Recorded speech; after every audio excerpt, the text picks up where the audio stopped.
الحمد لله الذي بيده الملك وهو على كل شيء قدير.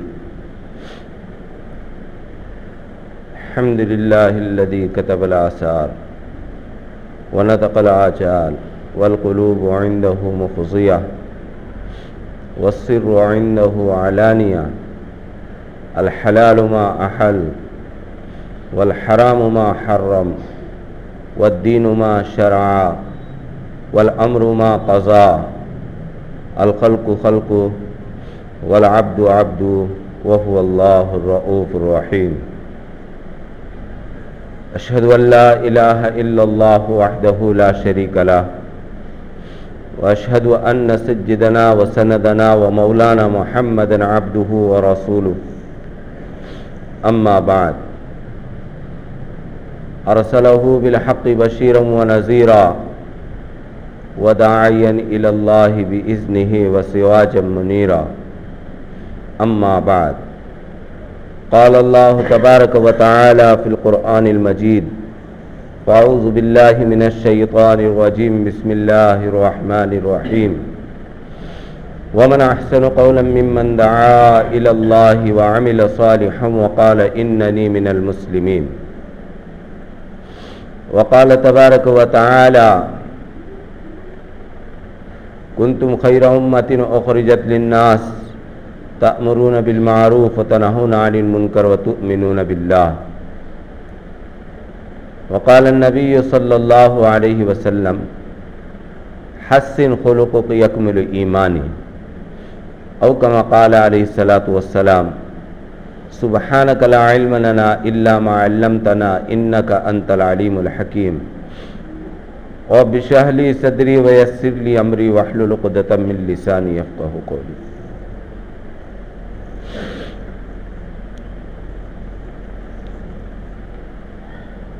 جیسے کہ پچھلے جمعہ میں ہمارا مضمون چل رہا تھا،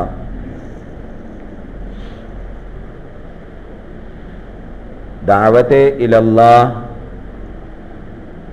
اللہ کے دین کی دعوت ہم سب کی ذمہ داری.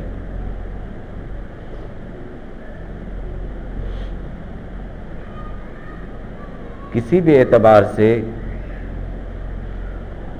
کسی نہ کسی حد تک ہر مسلمان کو اس ذمہ داری کو پورا کرنا چاہیے. لوگوں کو اچھائی کا حکم کرنا، برائی سے روکنے کی ان کو دعوت دینا، اللہ کے بندوں میں اللہ کے احکام کیسے زندہ ہوں، یہ اللہ کی اطاعت والی فرما برداری والی زندگی کیسے گزاریں. سارے عالم کے اندر کا ایک ایک انسان جہنم سے بچ کر کے جنت والے راستے پر کیسے چل پڑے، اس کی فکر ہر لا الہ الا اللہ محمد رسول اللہ کہنے والے کو کرنی چاہیے.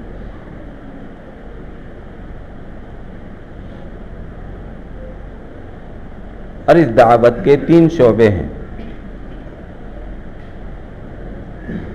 جس کو قرآن نے بتلایا: وَيُعَلِّمُهُمُ الْكِتَابَ وَالْحِكْمَةَ وَيُزَكِّيهِمْ. تعلم یہ بھی دعوت کا ایک شعبہ ہے، سیکھنا سکھانا.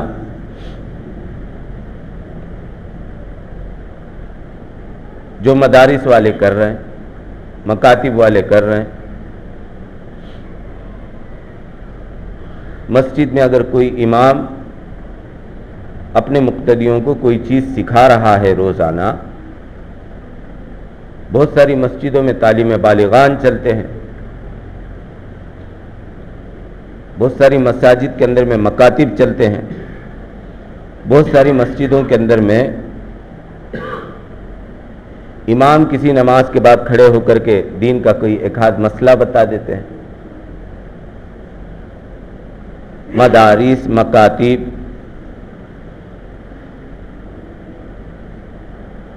بہت سارے علماء کرام اپنے خطابات سے، اپنے بیانات سے امت کو اللہ کی طرف جوڑنے کی محنت کر رہے ہیں. یہ سب وَيُعَلِّمُهُمُ الْكِتَاب میں ہے کہ تعلیم کا ایک شعبہ ہے. اللہ کے بندوں کو اللہ کے اندر میں اللہ کی طرف جوڑنے کا. وَيُزَكِّيهِمْ تَزْكِيَ نَفْس، یہ بھی ایک شعبہ ہے اللہ کے بندوں کو اللہ سے جوڑنے کا. تزکیہ نفس، اپنی اصلاح کی نیت سے کسی اللہ والے کے ہاتھ میں اپنا ہاتھ دینا، ان کی مجالس کے اندر میں جا کر کے بیٹھنا، ان سے اپنے اندر کے نفس کی اصلاح کرنا. روحانی بیماریاں ایک ہوتی ہیں، جسمانی بیماریاں ایک ہوتی ہیں. کہ آدمی بیمار ہو گیا تو کیا کرتا ہے؟ ڈاکٹر کے پاس جاتا ہے. کہ اس کے لیے دعا میں بیٹھنے کا حکم نہیں ہے. جیسے آج طبیعت خراب ہو گئی تو میں ڈاکٹر کے پاس جا کر کے دوائی انجیکشن کر کے آیا. تو ایسے روح کی بیماریاں ہیں کہ میں کوشش کرتا ہوں لیکن بدکاری سے بچ نہیں پا رہا ہوں. چاہتا تو ہوں کہ میں جھوٹ نہ بولوں، جھوٹ بولنے کی عادت پڑ گئی ہے. چاہتا تو ہوں کہ میں نماز کی پابندی کروں لیکن دل تیار نہیں ہو رہا ہے. چاہتا تو ہوں روزانہ قرآن کی تلاوت کروں لیکن عمل نہیں ہو پا رہا ہے. تو اب یہ اندر کے روحانی امراض ہیں. اس کی اصلاح کے لیے کسی اللہ کے ولی کی جو روحانی ڈاکٹر ہے اس کی ضرورت ہے. وہ اس کا علاج بتائیں. میں ذکر کرتا ہوں میرا دھیان نہیں جمتا ہے، کیا کروں؟ وہ علاج بتائیں گے. میں نماز پڑھتا ہوں، نماز میں دھیان نہیں لگتا، کیا کروں؟ وہ اس کا علاج بتائیں گے. میں جھوٹ سے بچنے کی کوشش تو کرتا ہوں لیکن جھوٹ بولتا ہی ہوں، کیا کروں؟ وہ اس کا علاج بتائیں گے. میرے ماں باپ سے مجھے بہت محبت ہے لیکن پتہ نہیں کیا ہے، چاہتے ہوئے بھی کبھی بعض مرتبہ نافرمانی ہو جاتی ہے، کیا کروں؟ اس کا علاج بتائیں گے کہ اس کا علاج ہے. جیسے ڈاکٹر دوائی کا ڈوز دیتا ہے ایسے روحانی علاج کرنے والے ذکر کا ڈوز دے کر کے اس بیماری کو ختم کرتے ہیں. بڑا مشہور واقعہ ہے. شاہ عبد القدوس گنگوہی رحمت اللہ علیہ کے پوتے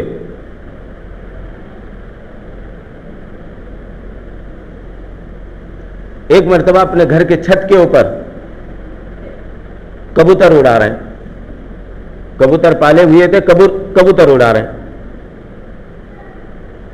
نیچے سے ایک صاحب گزرے اور ان کے پیچھے ان کے مریدین تھے.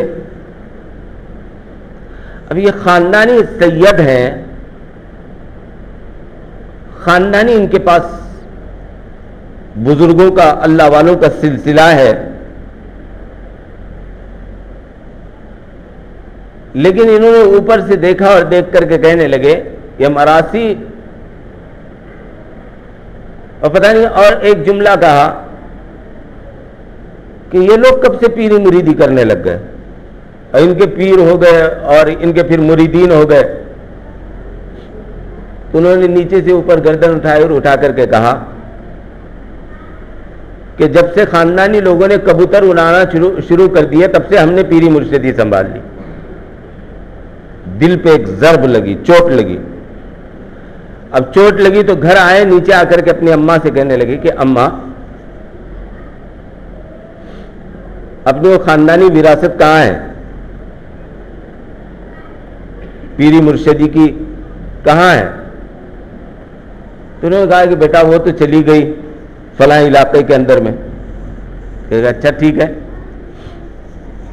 بستر باندھا، تیاری کی. آدمی کو جب دل کے اوپر چوٹ لگتی ہے تو احساس ہوتا ہے.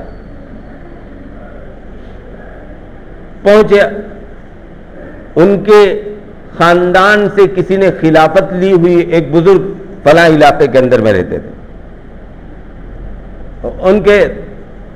ان کو اطلاع کی، خط لکھا کہ میں آپ کے پاس آ رہا ہوں. تو انہوں نے کہا ٹھیک ہے آ جاؤ. اب انہوں نے دیکھا کہ میرے شیخ کا بیٹا آ رہا ہے، تو گاؤں سے باہر جا کر کے استقبال کے لیے بہت سارے لوگ لے کر کے کھڑے ہو گئے کہ شیخ کا بیٹا آ رہا ہے، شیخ کا بیٹا آ رہا ہے. ایسا استقبال، میرے شیخ کا بیٹا آ رہا ہے. وہ استقبال دیکھ کر کے بہت خوش ہوئے، ساتھ لے کر کے گئے، اپنے مسند کے اوپر بٹھایا، جس جگہ بیٹھ کر کے مریدین کو درس دیا کرتے تھے وہاں بٹھایا. 3 دن تک ان کا خوب اکرام کیا، کھانا پینا ساتھ میں لے کر کے سونا، سارے کام ہوئے کہ 3 دن مہمان کا حق ہوتا ہے. چوتھے دن صبح کہنے ہیں کہ مہمان کا حق تو ادا ہو گیا، صاحبزادے آنا کیسے ہوا؟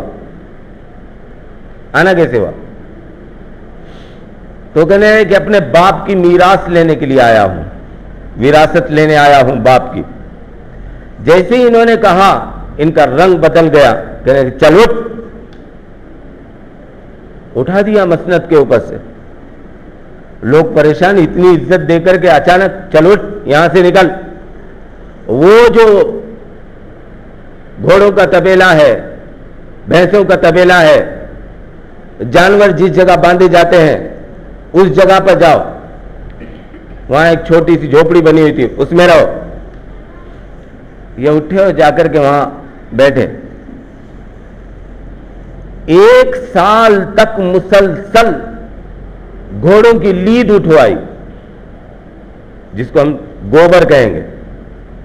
روزانہ صبح اٹھنا، گھوڑوں کا گوبر جمع کرنا اور اس کی صاف صفائی کرنا. 1 سال کے بعد اپنے ایک مرید کو بلایا اور بلا کر کے کہنے لگے ٹوکرے کے اندر میں گھوڑے کی لید بھرو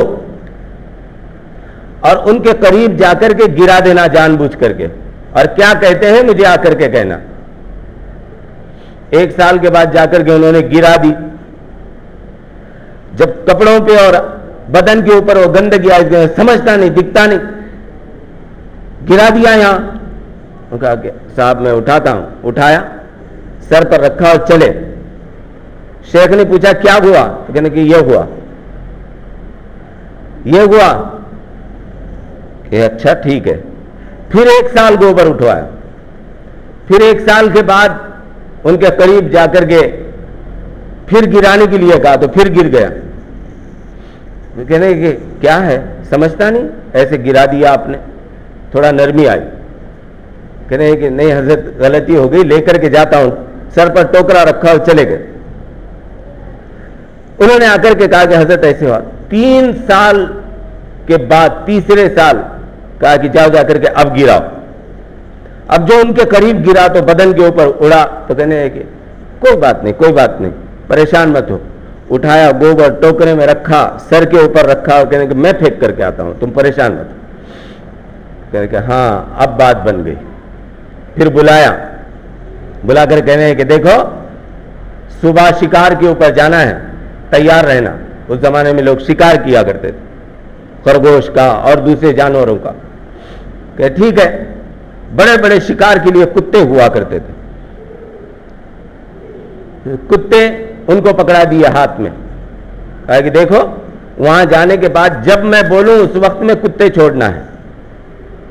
کہا ٹھیک ہے. اب وہاں گئے تو خرگوش جیسے ہی باہر نکلے کتوں نے دیکھا تو کتے بھاگنے لگے.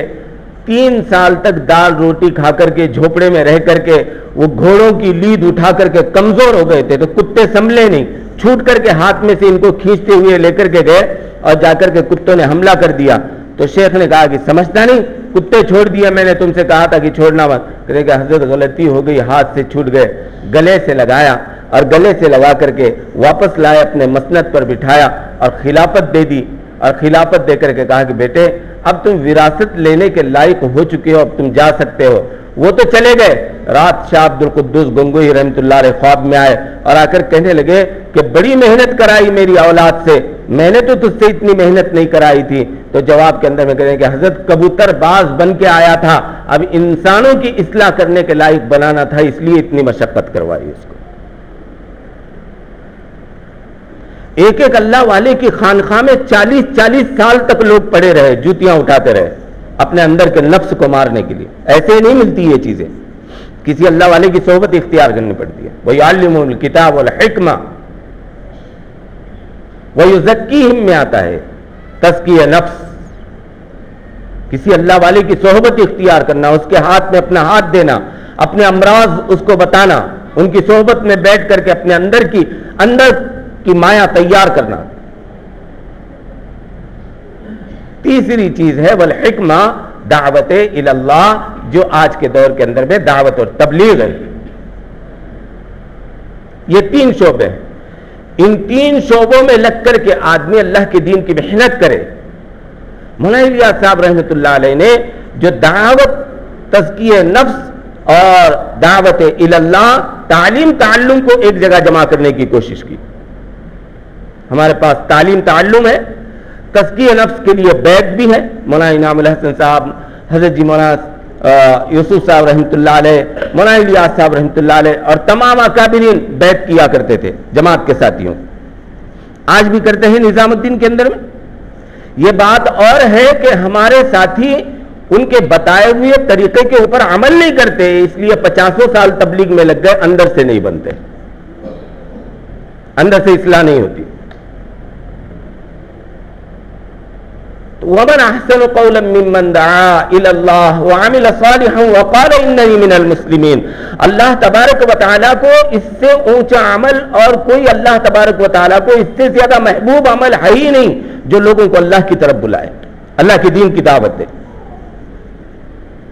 وَمَنْ أَحْسَنُ قَوْلًا مِّمَّنْ دَعَا إِلَى اللَّهِ، وہ چاہے تعلیم تعلم سے بلائے، وہ چاہے تزکیہ نفس کے راستے سے بلائے، وہ چاہے دعوت الی اللہ کے راستے سے بلائے، اس سے اچھی بات اللہ کہہ رہے ہیں ہو ہی نہیں سکتی جو لوگوں کو اللہ کی طرف بلائے اور اللہ کے دین کی دعوت دیے۔ وَمَنْ أَحْسَنُ قَوْلًا مِّمَّنْ دَعَا إِلَى اللَّهِ وَعَمِلَ صَالِحًا، لیکن یہ بات اصل ہے وَعَمِلَ صَالِحًا، کہ صرف لوگوں کو دین کی دعوت دے رہے ہیں اور آپ اگر اچھے عمل نہیں کر رہے ہیں تو یہ غلط، یہ غلط۔ وَعَمِلَ صَالِحًا، ایک شرط اللہ تبارک و تعالیٰ نے لگائی کہ تم لوگوں کو دین کی دعوت دو، تم اپنی اماں کو دین کی دعوت دے رہے ہو، تم اپنے بچوں کو دین کی دعوت دے رہے ہو، تم اپنے بیوی کو دین کی دعوت دے رہے ہو کہ نماز پڑھ، خود نہیں پڑھ رہے۔ قرآن روزانہ گھر کے اندر میں پڑھنا چاہیے، تو بیوی ہے، تیرا کام ہے اور خود نہیں پڑھ رہے۔ ذکر کرو اور خود نہیں کر رہے۔ وَعَمِلَ صَالِحًا، اچھے عمل کرو۔ وَقَالَ إِنَّنِي مِنَ الْمُسْلِمِينَ، اور دین کی دعوت دیتے ہوئے تمہارے اندر میں گھمنڈ اور تکبر نہ پیدا ہو، تم یہ کہو کہ میں بھی ایک سیدھا سادہ مسلمان ہوں، میں بھی ایک سیدھا سادہ مسلمان ہوں۔ جو ان صفات کے ساتھ میں اللہ کی دین کی محنت کرے گا، اللہ اس کے مقام کو اونچا اٹھاتا چلا جائے گا، اللہ اس کے مقام کو اونچا اٹھاتا چلا جائے گا۔ مولانا یونس صاحب رحمۃ اللہ علیہ، ہمارے پونا کے مولانا یونس صاحب رحمۃ اللہ علیہ جو مہاراشٹر کے ذمہ دار تھے، انتقال کر گئے۔ کسی بھی جگہ جاؤ، کسی بھی جگہ جاؤ، دیہاتوں کے اندر میں جاؤ، ہمارے اوسے والوں سے پوچھو مولانا یونس صاحب رحمۃ اللہ، ہاں آئے تھے۔ پانگل جاؤ، ہاں آئے تھے۔ کوکن جاؤ، ہاں آئے تھے۔ ساؤتھ افریقہ جاؤ، ہاں مولانا یہاں آئے تھے، دین کی محنت کر کے چلے گئے۔ سیلون گئے ہم 1998 میں، سری لنکا، وہاں کے لوگ کہیں کہ مولانا کی بہت محنت ہے، یہاں آ کر کے دین کا کام کر کے چلے گئے۔ نیوزی لینڈ گئے، لوگ کہنے کہ مولانا یونس صاحب رحمۃ اللہ علیہ کی محنت ہے یہ۔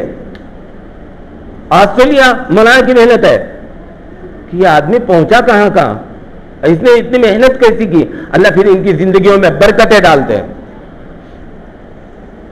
سارے عالم میں دین کا کام کیا، خود کی زندگی موت تک مولانا یونس صاحب رحمۃ اللہ علیہ کا ایک کمرہ، جہاں بیرون کے ذمہ دار بھی بیٹھ کر کے کھانا کھاتے تھے، مشکل سے 8x10 کا کمرہ، جہاں فورن کے لوگ بیٹھ کر کے کھانا کھایا کرتے تھے، اور اس کمرے کو 10 سال تو پینٹ بھی نہیں ہوتا تھا، اس کی مٹی نیچے گرتی تھی، ایک چٹائی بچھی ہوئی، اس کے اوپر بیٹھ کر کے مولانا دین کی دعوت دیا کرتے تھے اور کام کیا کرتے تھے۔ بڑا پن نہیں تھا کہ میں اتنا بڑا ذمہ دار ہوں تو اب میرے اندر میں گھمنڈ اور تکبر نہیں تھا۔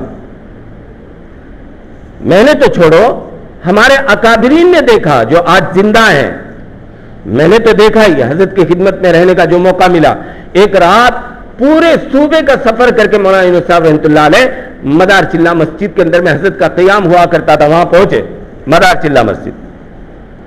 مدار چلہ مسجد میں جب پہنچے تو ایسا لگا کہ حضرت اتنے تھکے ہوئے ہیں کہ آج تہجد میں ان کو جگانا پڑے گا، اٹھانا پڑے گا۔ مولانا نے دیکھا سارے ساتھی مسجد میں بستر لگا کر کے سو گئے. حضرت مولانا یونس صاحب رحمۃ اللہ علیہ کمرے کے اندر میں، اوپر کمرہ تھا، ایسے مسجد نیچے سامنے کمرہ ہے، آج بھی ہے، لوگوں نے اس کو باقی رکھا ہے. پونا جاؤ تو کبھی اس کمرے کو دیکھو، کھڑکی کھلتی تو پوری مسجد نظر آتی تھی، کون نماز پڑھ رہا ہے، کون تلاوت کر رہا ہے، کون ساتھی ہیں. مولانا نے دیکھا سارے ساتھی سو گئے ہیں، حضرت نیچے اتر کر کے آئے. تھوڑی دیر کے بعد پیچھے پیچھے جا کر کے دیکھا، مولانا کا روزانہ کا معمول تھا، رات جب سب لوگ مسجد سے نکل جاتے تو مولانا اٹھتے اور مسجد کے پورے 13-14 بیت الخلا اپنے ہاتھ سے دھوتے، مسجد کے پورے طہارت خانے اپنے ہاتھ سے دھوتے، اور اس کے اندر میں 2-3 گھنٹے گزر جاتے. 2-3 گھنٹے کے بعد غسل کرتے اور مصلی کے اوپر آ کر کے نماز کی نیت باندھتے.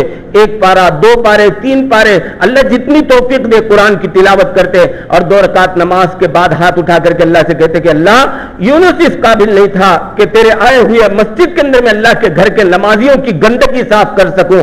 اللہ تو نے اس قابل سمجھا یونس کو کہ نمازیوں کی گندگی صاف کرنے کے لیے تو نے آج مجھے قبول کر لیا. وقال اننی من المسلمین، یہ قرآن کہہ رہا ہے کہ تم کہیں دعوت کا کام کرتے ہوئے اور دین کی محنت کرتے ہوئے اور لوگوں کو دین کی دعوت دیتے ہوئے اپنے آپ کو اس مقام پر نہ پہنچاؤ کہ اب مجھ سے اعلیٰ کوئی نہیں، مجھ سے اعلیٰ کوئی نہیں. اللہ کے بندوں کو اللہ کی طرف بلانے کے لیے اپنا سب کچھ قربان کر کے پھر کہتے تھے کہ اللہ میں نے کچھ بھی نہیں کیا، میں نے کچھ بھی نہیں کیا. مولانا الیاس صاحب رحمۃ اللہ علیہ نے جب دعوت کا کام شروع کیا، مولانا الیاس صاحب رحمۃ اللہ علیہ نے جب دعوت کا کام، مولانا الیاس صاحب رحمۃ اللہ علیہ کی جاگیر نہیں ہے، دعوت کا کام اللہ نے حضور پاک صلی اللہ علیہ وسلم کی امت کو حضور پاک صلی اللہ علیہ وسلم کی برکت سے دیا ہے، لیکن امت تھوڑا سا غافل تھی. مولانا الیاس صاحب رحمۃ اللہ علیہ نے ترتیب کے ساتھ میں یہ دعوت و تبلیغ کا کام شروع کیا. جس وقت میں دعوت و تبلیغ کا کام شروع کیا، مولانا الیاس صاحب رحمۃ اللہ علیہ کی 52 گاؤں کے اندر میں جاگیری تھی، رئیس آدمی تھے، خوب مال تھا. اتنا مال تھا مولانا الیاس صاحب رحمۃ اللہ علیہ مالداروں کے اندر میں شمار ہوا کرتے تھے. اب مولانا الیاس صاحب رحمۃ اللہ نے جب دعوت و تبلیغ کا کام شروع کیا، اس مال کو اللہ کے بندے اللہ کے دین کے اوپر آئے، اس لیے اتنا لگایا کہ لگاتے لگاتے لگاتے گھر کے اندر کی حالت یہ ہو گئی کہ ایک مرتبہ مولانا الیاس صاحب رحمۃ اللہ علیہ میوات کے علاقے کا سفر کر کے اپنے گھر کے اندر میں تشریف لائے. جب گھر میں آئے تو دیکھا کہ گھر کی عورتیں لوٹ پوٹ ہو رہی ہے. سوانح عمری حضرت مولانا الیاس صاحب رحمۃ اللہ علیہ کی کتاب ہے، اس کے اندر میں لکھا، اور کئی مرتبہ اس واقعے کو اپنے بڑوں سے اکابرین سے سنا نظام الدین کے اندر میں. گھر کی عورتیں لوٹ پوٹ ہو رہی ہیں، بستر کے اوپر ادھر کروٹ لے رہی ہیں، ادھر کروٹ لے رہی ہیں، اٹھ کر کے بیٹھ رہی ہیں، لوٹ پوٹ ہو رہی ہیں. مولانا الیاس صاحب رحمۃ اللہ علیہ گھر کے اندر میں قدم رکھ کر کے پوچھنے لگے کہ کیا ہوا گھر کی عورتوں کو، سب کے پیٹ میں درد ہے. گھر کی عورتوں نے سلام کا جواب دیا اور کہنے لگی کہ نہیں، پیٹ میں درد نہیں ہے، آپ تو اللہ کی دین کی محنت کے اندر میں اتنے مشغول ہیں کہ آپ کئی دنوں سے سفر میں تھے، آج 3 دن پہلے گھر کے اندر کا پورا راشن ختم ہو گیا. ہم نے سوچا کہ ایسے بھی تو فاقہ گزرنے والا ہے، روزے رکھنا شروع کر دیے، 3 دن سے پانی پی رہے ہیں اور پانی پی کر کے روزہ افطار کر رہے ہیں. اس کے پیٹ کی تکلیف ہے، اس کی وجہ سے کروٹیں بدل رہے ہیں. مولانا الیاس صاحب رحمۃ اللہ علیہ نے کہا کہ اچھا آج کا 3را دن ہے، ٹھیک ہے چلو آج تمہارے کھانے کا انتظام کر دیتے ہیں. مولانا نے جیب میں جو ہاتھ ڈالا تو ایک چونی نکلی، اور اس زمانے میں چونی کی قیمت ہوا کرتی تھی، 4 آنے چونی نکلی. حضرت مولانا یوسف صاحب رحمۃ اللہ علیہ جو مولانا الیاس صاحب رحمۃ اللہ علیہ کے بیٹے تھے، ان کے ہاتھ میں وہ چونی تھمائی اور کہا کہ بیٹے جاؤ جا کر کے چھولے لاؤ. دہلی کا بڑا مشہور ناشتہ ہے چھولے، چنے جس کو ہم کہتے ہیں، موٹے والے چنے آتے ہیں. اب وہ منگائے، مولانا یوسف صاحب رحمۃ اللہ علیہ جا کر کے چنے لائے، کہا اس میں پیاز بھی لانا، نمک بھی لانا، اس کے اندر میں تیل بھی لانا، جتنا ہے اتنا سامان لے کر کے آنا. اب مولانا یوسف صاحب رحمۃ اللہ علیہ بچے تھے اور 12-13 سال کی عمر تھی، بھاگ کر کے گئے اور جا کر کے سب لے کر کے آئے. اب گھر کی عورتوں کو لا کر کے ظہر کی نماز کے بعد دیا. اب میرے دوستوں، میرا کہنا آسان، تمہارا سننا آسان، ذرا غور تو کرو. 2 دن سے صرف پانی پی کر کے روزہ رکھ رہے ہیں، پانی پی کر کے افطار کر رہے ہیں. اب 3را دن ہے. اب 3رے دن مولانا الیاس صاحب رحمۃ اللہ علیہ نے گھر کے اندر میں چنے لا کر کے دیے. وہ گھر کی عورتوں کو وہ چنے کتنے محبوب ہوں گے. اور دوپہر سے عورتوں نے تیاری شروع کر دی کہ آج افطار میں کھانا ملے گا. اب وہ چنے ابالے جا رہے ہیں, اس کو تھوڑا سا تڑکا لگا کر کے, مرچی نمک لگا کر کے اس کو بنانے کے خواب دے کے جا رہے ہیں. افطار تک گھر کی عورتوں نے وہ چنے بنا لیے. مولانا صاحب رحمۃ اللہ علیہ عصر کی نماز پڑھ کر کے بنگلے والی مسجد میں ذکر کرتے ہوئے بیٹھے ہیں تو دیکھا 10-12 لوگ مسجد کے اندر میں داخل ہوئے. جب گھر کے اندر دیکھا کہ مسجد کے اندر میں لوگ داخل ہوئے تو کہنے کہ اوہو کہاں سے آئے ہو؟ کہا حضرت میوات سے آئے ہیں. کہا کیوں آئے ہو؟ کہا جماعت بنا کر کے آئے ہیں. مولانا صاحب نے بہت خوشی ہے. کہنے کب نکلے تھے؟ کہا بس جی حضرت صبح 8 بجے چلے تھے میوات سے. حضرت مولانا صاحب نے کہا کہ پورے دن کا سفر کر کے آئے ہو؟ دوپہر کا کھانا؟ کہا حضرت سفر میں تھے, کھانا تو کھایا نہیں. کہا اچھا تم وضو کر لو. اب تیاری ہو گئی. ادھر گھر کی عورتیں وہ سارا سامنے لے کر کے بیٹھی ہوئی ہیں. مولانا صاحب رحمۃ اللہ علیہ گھر کے اندر میں ایک اپنے مولانا صاحب رحمۃ اللہ علیہ بچے کو بھیجا اور کہا جاؤ جا کر کے گھر کی مستورات سے کہو اللہ کے راستے کے مہمان آئے ہیں, اگر کھانے کے لیے کچھ ہے تو دے دو. گھر کی عورتوں نے 30 دن پانی روزہ پی کر کے پانی افطار کیا ہے اور وہ چھولے اللہ کے راستے کے مہمانوں کو کھلائے. وہ چنے اللہ کے راستے کے مہمانوں کو کھلائے. فقر اور فاقے کی نوبت آئے. داعی وہ ہوتا ہے جو اپنا سب کچھ اللہ کے دین کی نسبت کے اوپر قربان کر دو. دعوت کا اثر کیوں نہیں ہو رہا ہے؟ پچھلے لوگ 3 دن کے اندر میں اللہ کے ولی بن جایا کرتے تھے, ان کی زندگیاں بدل جایا کرتی تھی, لوگوں میں لگانے کا مزاج تھا. آج ہمارا الٹا مزاج ہو گیا. کہیں اگر جوڑ ہے, کہیں اللہ کے راستے کے مہمان آ رہے ہیں, مرکز کا اجتماع ہے, پہلے ہی سے وہ مسجد نظم کرے گی. اب وہ چندہ کریں, مٹکے والے سے لائیں, سود والے سے لائیں, بیاض والے سے لائیں, لاؤ اور لا کر کے بس مسجد کے اندر میں کھلاؤ. اب کھانے کا مزاج بنا, پہلے کھلانے کا مزاج تھا. فاقے آئے, گھر کے اندر میں فاقے آئے. یہ دعوت یوں ہی نہیں چلی, یہاں سے لے کر کے وہاں کاش گھر تک, یہاں سے لے کر کے وہاں دنیا کا آخر کونا, امریکہ اور لاس اینجلس اور اٹلی اور روم اور دنیا کے جتنے ممالک ہیں جہاں اینڈ آف دا ورلڈ کی تختی لگی ہوئی ہے, یہاں دنیا ختم ہے, اس کے آگے دنیا نہیں. اس تختی کے نیچے جماعتیں نماز پڑھ کر کے آئی ہیں. وہی شخص کی ایسی قربانی ہے کہ اپنا سب کچھ قربان کر دیا. آج میں بولنے والا ہوں, میں قربانی دینے والا نہیں ہوں, اس لیے آج اپنے محلے کے اندر میں بھی اللہ کا دین زندہ نہیں کر پا رہا. فاقے آئے گھر کے اندر میں, 52 گاؤں کی جاگیری پوری ختم ہو گئی, سب کچھ قربان ہو گیا. وہ بنگلے والی مسجد میں آج روزانہ صبح شام 10-10 ہزار لوگ کھانا کھاتے ہیں. اس کے پیچھے کے قربانیوں کی داستان دیکھو. مولانا الیاس صاحب رحمۃ اللہ علیہ ایسے ہی ایک دن بنگلے والی مسجد کے اندر میں داخل ہوئے. مولانا یوسف صاحب رحمۃ اللہ علیہ 12 سال کی عمر ہے, آٹے کا ڈبہ کھدیر رہے ہیں, آٹے کا ڈبہ کھدیر کر کے اندر سے آٹا نکال رہے ہیں. مولانا الیاس صاحب بیٹا کیا کر رہے ہو؟ کہا ابو بہت تیز بھوک لگی ہے. اماں نے کہا گھر میں کچھ نہیں ہے, وہ آٹے کا ڈبہ کھدیر کر کے آٹا نکال, اس سے چھوٹی سی ٹکیا بنوں گی, میں تجھے کھلا دوں گی. مولانا الیاس صاحب رحمۃ اللہ, باپ تو باپ ہوتا ہے. اب بیٹے کی بھوک اور وہ بچے کا تڑپنا مولانا الیاس صاحب رحمۃ اللہ علیہ کو برداشت نہیں ہوا. کہنے لگے بیٹا ایسی بات ہے. گئے کمرے کے اندر میں, آج بھی وہ کمرہ موجود ہے جہاں مولانا الیاس صاحب رحمۃ اللہ علیہ بیٹھا کرتے تھے. اس کمرے میں گئے, دروازہ لگایا اور گھنٹوں اندر روتے رہے اور گڑ گڑاتے روتے رہے اور پھر کئی گھنٹوں کے بعد دروازہ کھولا اور باہر آ کر کے کہنے لگے کہ یوسف بے فکر ہو جا, آج اللہ کو منا لیا, قیامت تو آئے گی لیکن اس 4 دیواری کے اندر میں کبھی فاقہ نہیں آئے گا. آج کے بعد کبھی فاقہ نہیں آئے گا. وہ ان کی دعا کی برکت ہے جو آج بنگلے والی مسجد میں رہنے والوں کو بھی پتا نہیں کہ اتنے آئے ہوئے مہمانوں کو کہاں سے کھانا کھلایا. تو وَيُعَلِّمُهُمُ الْكِتَابَ وَالْحِكْمَةَ وَيُزَكِّيهِمْ, دعوت اور دین کی محنت ہم سب کی ذمہ داری ہے. اور پھر اللہ نے جو کہا کہ سب سے اونچا عمل وَمَنْ أَحْسَنُ قَوْلًا مِّمَّنْ دَعَا إِلَى اللَّهِ وَعَمِلَ صَالِحًا وَقَالَ إِنَّنِي مِنَ الْمُسْلِمِينَ, کہ تم دین کا کام کرو لیکن دین کا کام کرتے ہوئے اپنے اندر میں عجب اور تکبر مت پیدا کرنا کہ اب مجھ سے افضل کوئی نہیں ہے, مجھ سے اعلیٰ کوئی نہیں ہے, میں تو تہجد پڑھتا ہوں, میں تو نماز کا پابند ہوں.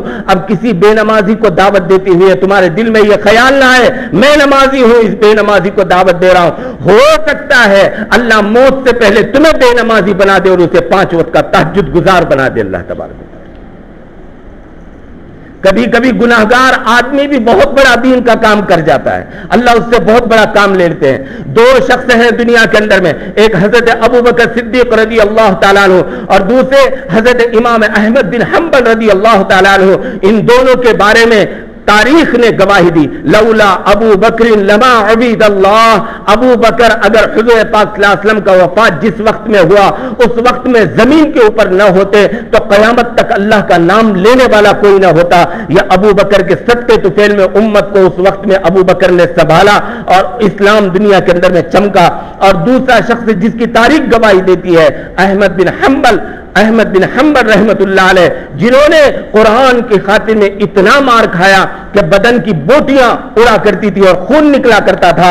لولا احمد بن حنبل لما عبید اللہ، احمد بن حنبل بھی اگر اس زمین کے اوپر پیدا نہ ہوتے تو قیامت تک قرآن پڑھنے والا کوئی باقی نہ ہوتا۔ اتنے اونچے مقام کا آدمی دنیا میں جب زندہ تھے 99 مرتبہ، دنیا میں جب زندہ تھے 99 مرتبہ اللہ تبارک و تعالیٰ کا دیدار ہوا، اللہ کا دیدار ہوا 99 مرتبہ۔ جب انتقال ہوا تو قبر کے اندر میں سلایا گیا، ایک خادم نے خواب دیکھا، لکھا آپ کی سوانح عمری کے اندر میں کیا معاملہ ہوا؟ اللہ تبارک و تعالیٰ نے کہا احمد یہ کھڑکی کھول دی ہے، قیامت تک لوگ آتے رہیں گے قبروں کے اندر میں، تیرے لیے میرا یہ انعام ہے کہ میں نے کھڑکی کھولی ہے، قیامت تک میرے چہرے کا دیدار کرتا رہے، جب قیامت آئے گی تجھے جنت میں ڈال دوں۔ ایک مرتبہ مار پڑ رہی ہے، معتزلی جو سامنے کا فرقہ تھا، باطل فرقہ، وہ کہتے ہیں قرآن مخلوق ہے، یہ کہتے ہیں نہیں قرآن خالق کا کلام ہے، روز مار پڑتی تھی۔ ایک دن بیٹھ کر کے دل کے اندر میں خیال آ رہا ہے کہ یہ مار کھانے سے بہتر ہے کہ کل میں کہہ دوں کہ تو جو کہہ رہا ہے بادشاہ صحیح بات ہے۔ سوچ کر کے طے کر کے اپنے گھر کے اندر سے وہ جلاد جب باہر لے کر کے آیا اور کوڑے جب لے کر کے آئے تو اب کہنے ہی والے تھے کہ اتنے میں دیکھا ایک شخص مجمع چیرتا ہوا احمد بن حنبل رحمۃ اللہ علیہ کے سامنے آیا۔ احمد بن حنبل رحمۃ اللہ علیہ نے دیکھا اس کو کہ کون ہے، وہ آ کر کے قریب کہا کہ احمد مجھے جانتے ہو؟ اسے کہا کہ نہیں جانتا۔ کہہ رہے کہ میرا نام ابو الہیثم ہے، بغداد کا سب سے بڑا چور ہوں۔ کیا کہا؟ میرا نام ابو الہیثم ہے، بغداد کا سب سے بڑا چور ہوں۔ یاد رکھنا چوری میں کئی مرتبہ پکڑا جا چکا ہوں اور بری طریقے سے مار کھا چکا ہوں، لیکن میں نے مار کے ڈر سے چوری کرنا نہیں چھوڑی ہے، کہیں تو مار کے ڈر سے حق نہ چھوڑ دینا۔ احمد بن حنبل رحمۃ اللہ علیہ فرمایا کرتے تھے اس چور کی اس نصیحت نے مجھے ثابت قدم جما دیا۔ اور آپ فرمایا کرتے تھے رحمہ اللہ ابو الہیثم، اللہ ابو الہیثم کے اوپر رحم فرمائے کہ اس کی بات کے اوپر میں حق کے اوپر جم گیا۔ بغداد کا سب سے بڑا چور اتنے بڑے اللہ والے کو حق کے اوپر جمانے کا ذریعہ بن گیا، تو دین کا کام کرتے ہوئے کسی شرابی کو دیکھ کر کے، کسی زانی کو دیکھ کر کے، کسی جواری کو دیکھ کر کے، کسی عالم حافظ کو دیکھ کر کے اپنے دل کے اندر میں بڑائی پیدا مت کرنا کہ میں تو سب سے افضل ہوں اور میں سب سے اعلیٰ ہوں اور میں دین کا کام کرنے والا سب سے اونچا ہوں۔ بس یہ چیز آ گئی، دنیا ختم، آخرت برباد ہو جائے گی۔ میں نماز کی دعوت دے رہا ہوں اس نیت کے ساتھ میں کہ اللہ میری نماز جاندار بن جائے، میرے بیوی کو میں نماز کی دعوت دے رہا ہوں اللہ میری نماز جاندار بن جائے، میرے بچوں کو دے رہا ہوں اللہ میری نماز جاندار بن جائے، میرے محلے میں چل پھر کر کے دین کی محنت کر رہا ہوں۔ یہ نیت نہیں کہ یہ سب گناہگار ہیں اور میں اکیلا نیک ہوں اس لیے ان کو دین کی دعوت دے رہا ہوں۔ اگر میں یہاں بیٹھ کر کے تمہارے سامنے ہر جمعہ کو خطبہ دے رہا ہوں اور بیان کر رہا ہوں اور میری نیت اگر یہ ہو گئی کہ بھائی میں تو اچھا ہوں اور یہ آئے ہوئے سب گناہگار ان کو سمجھا رہا ہوں، اللہ کی قسم میری آخرت برباد ہے، آخرت برباد ہے۔ منہ کے بل گھسیٹ کر کے جہنم کے اندر میں کل قیامت کے دن اللہ پھینک دے گا۔ تو نے میرے بندوں سے اپنے آپ کو افضل سمجھا تھا؟ تو نے میرے بندوں سے اپنے آپ کو اعلیٰ سمجھا تھا؟ کچھ نہیں۔ ہر بیان کرنے والا، ہر دین کا کام کرنے والا کسی مسلمان کی دھول کے برابر بھی اپنے آپ کو نہ سمجھے۔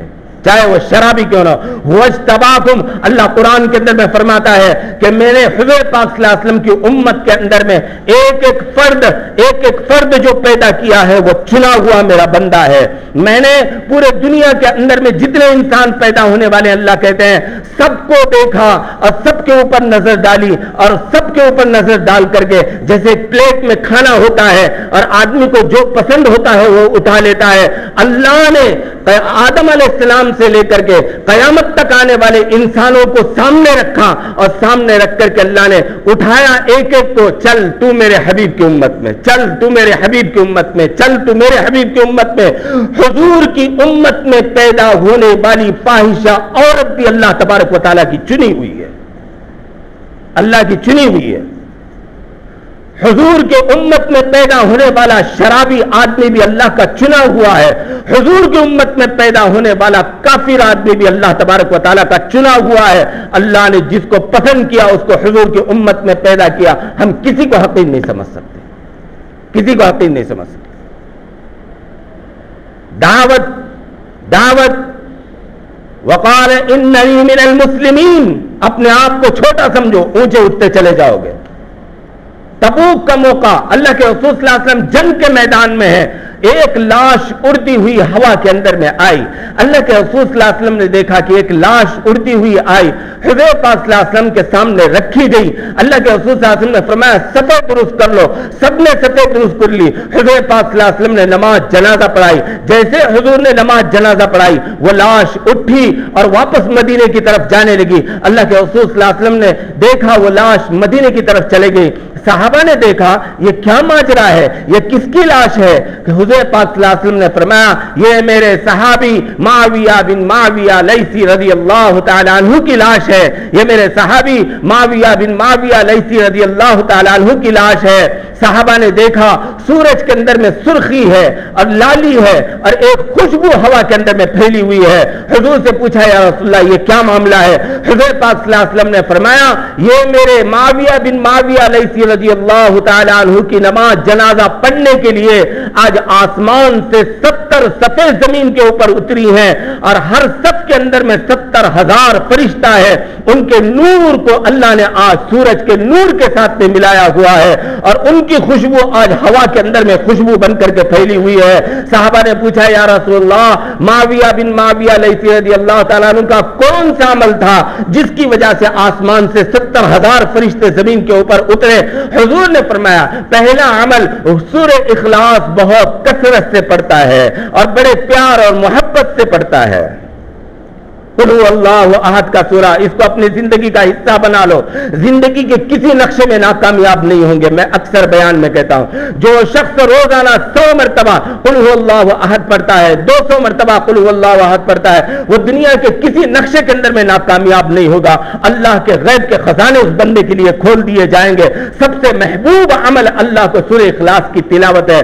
فرمایا ایک عمل اس کا سورہ اخلاص بہت کثرت سے پڑھتا ہے, اور دوسرا عمل اس کا یہ ہے کہ یہ رات کو سونے کے لیے بستر کے اوپر جب جاتا ہے تو ہاتھ اٹھا کر کے اللہ سے کہتا ہے کہ اے اللہ آپ کے جتنے بندے ہیں اور آپ کی جتنی مخلوق ہے, اور وہ مخلوق کے اندر میں کتا اور سور بھی ہے, اللہ وہ سب سے برا اگر کوئی ہے تو معاویہ بن معاویہ لیثی رضی اللہ تعالیٰ عنہ خود اپنے آپ کو کہہ رہے ہیں. اس عمل پر اللہ نے اتنا اونچا پہنچایا کہ آسمان کے فرشتے جنازے کے اندر میں شرکت کر رہے. میرے بھائیوں